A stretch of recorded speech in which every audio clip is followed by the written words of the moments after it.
হাসিনার ক্ষমতা কি অস্তাচলে? আমি মনে করি হ্যাঁ, অস্তাচলে। তার ক্ষমতার আয়ু খুব বেশি দিন নয়। আমার কথাটা অনেকের কাছে প্রফেসি বা ভবিষ্যৎবাণীর মতো মনে হতে পারে, অনেকের কাছে ফাঁকা আওয়াজ বলে মনে হতে পারে, অনেকের মনে হতেই পারে আমি এমনি ইউটিউবের ভিউ বাড়ানোর ধান্দায় এমন আশার বোমবাস্টিং বাণী শোনাচ্ছি। ক্ষমতা আসলে কি, সেটা কিভাবে তৈরি হয়, হাসিনার ক্ষমতা কিভাবে তৈরি হয়েছে, এই একাডেমিক আলাপটাই আজকে আমি করব। তাহলে আপনারা নিজেরাও বুঝবেন হাসিনার ক্ষমতা আসলেই অস্তাচলে কিনা। ক্ষমতা জিনিসটা আসলে কি? আমরা সহজ বাংলায় বলি মুরদ বা মাজার জোর বা হ্যাডর। হাসিনার মুরদ আছে, তাই সে ক্ষমতায় আছে। জনগণ পাল্টা মুরদ দেখাতে পারেনি, তাই হাসিনাকে হটানো যায়নি। শেখ মুজিবেরও মুরদ ছিল, তাই সে বিনা ভোটেই নিজেকে প্রেসিডেন্ট ঘোষণা করেছিল আজীবনের জন্য। আবার এক রাতেই সেই মুরদ ঠুস হয়ে গেছিল কয়েকজন মেজরের মুরদে। খালেদ মোশাররফ মুরদ দেখাতে গিয়েছিল ৩রা নভেম্বর তার অনুগত অফিসারদের নিয়ে। মুরদ টিকে ছিল কয়েকদিন। সিপাহী জনতার ঐক্য এই মুরদের বেলুন ঠুস করে দিয়েছিল। শামীম ওসমানেরও মুরদ আছে, তাই সে বলে খেলা হবে। পাড়ার মাস্তানের মুরদ আছে, তাই সে সবার উপরে ছড়ি ঘোরায়। ছিনতাইকারীরও মুরদ আছে, কয়েক মিনিটের জন্য সেই মুরদ টিকে থাকে থানার পুলিশের সাথে সিস্টেম করে। ওই কয়েক মিনিটেই কাজ সেরে ফেলতে পারলে ওই সেকান্দার। কুত্তারও মুরদ আছে তার বাড়ির কাছে। যাই হোক, একটা রাষ্ট্রে রাজনৈতিক ক্ষমতা কিভাবে তৈরি হয়? তৈরি হয় তার নাগরিকের ছেড়ে দেওয়া কিছু সার্বভৌম ক্ষমতাকে একসাথে করে। সেটা কি রকম? ধরেন আমরা মানুষ হিসাবে সকলেই সার্বভৌম, মানে আমাদের তো খোদাতালা ছাড়া কাউকেই পরোয়া করার কথা নয়, কিন্তু আমরা পরোয়া করি। ধরেন কেউ আমাকে মারলো, আমি কি তাকে পাল্টা মার দিতে যাই? না, যাই না। আমি আমার পাল্টা মার দেওয়ার ক্ষমতাকে রাষ্ট্রকে অর্পণ করি। তাকে বলি আমি পাল্টা মার দিতে পারতাম কিন্তু মারলাম না, তুমি আমার এই মার দেওয়ার ক্ষমতা নাও, তুমি বিচার করে ওকে শাস্তি দাও। ঠিক একইভাবে আমরা 18 কোটি জনগণ পাল্টা মার দেওয়ার ক্ষমতা রাষ্ট্রকে দিয়ে দিয়েছি। সেই ক্ষমতাই পুলিশ আর আদালত। তার মানে আদালত আর পুলিশ তৈরি হতো না যদি আমি আমার সার্বভৌম ক্ষমতা ছেড়ে না দিতাম রাষ্ট্রকে। আমি শুধু ক্ষমতা ছেড়েই দেই না, আমি এই ক্ষমতা কে ব্যবহার করবে সেটাও ভোট দিয়ে স্থির করে দিই, একটা নির্দিষ্ট মেয়াদের জন্য অবশ্যই। এই জন্যই বলা হয় জনগণই ক্ষমতার উৎস। হাসিনা আমার ক্ষমতা ডাকাতি করে নিয়ে গেছে নৈশ ভোট করে। আমাকে ঠিক করতে দেয়নি কে এই ক্ষমতা ব্যবহার করবে। ক্ষমতা জনগণের, কিন্তু এক্সারসাইজ করছে হাসিনা জনগণের অনুমতি বা অনুমোদন ছাড়াই।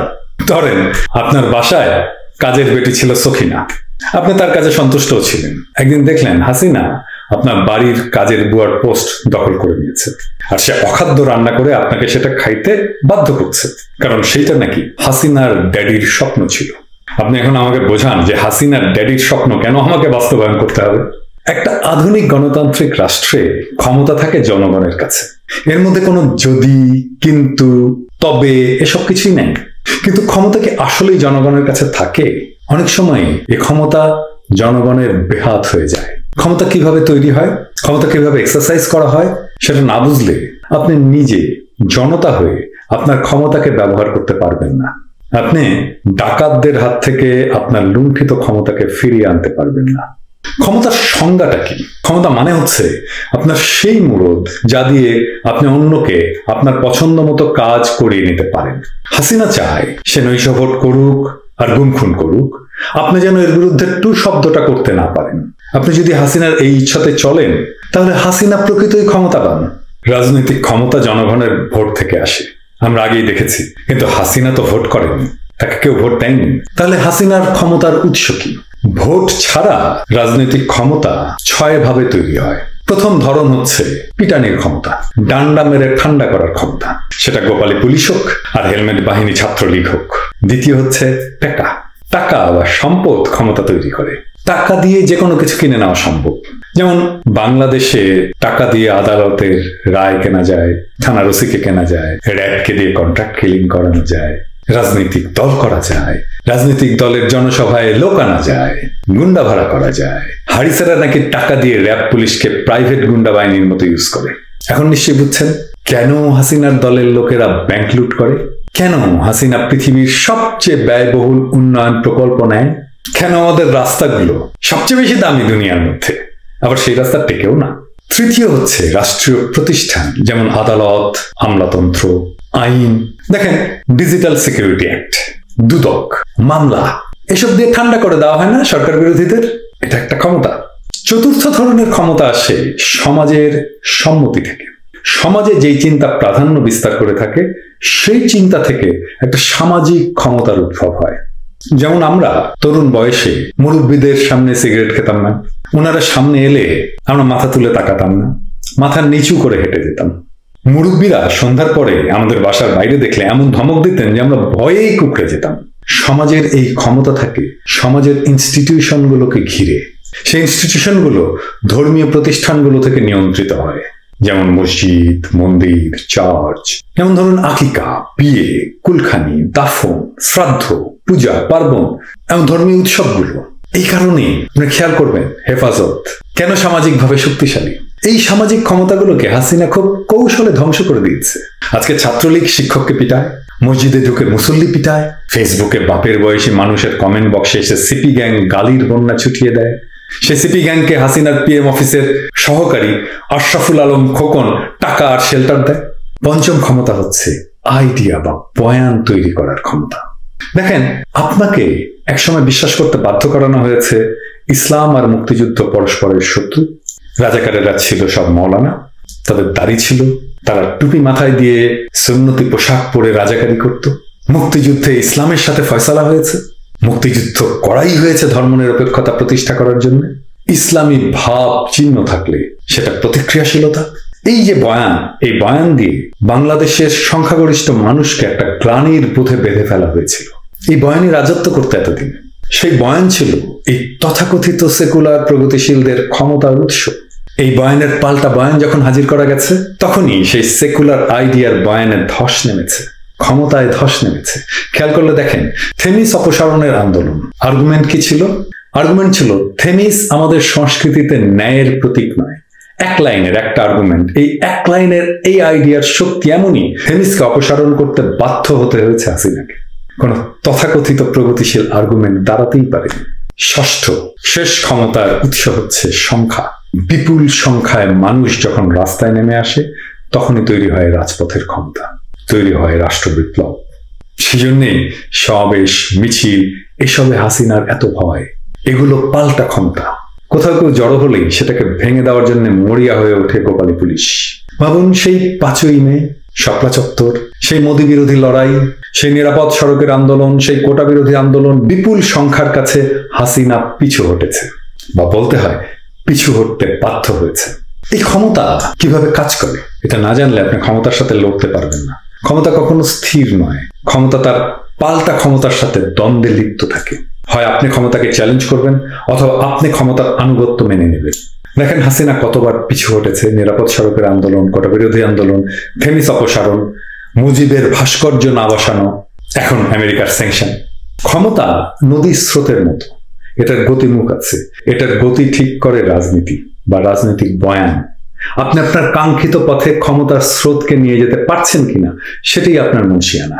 ধরেন আমরা ক্ষমতার যে প্রথম উদাহরণ দেখলাম, পিটানির শক্তি, যেটা হাসিনার প্রধান ক্ষমতার উৎস।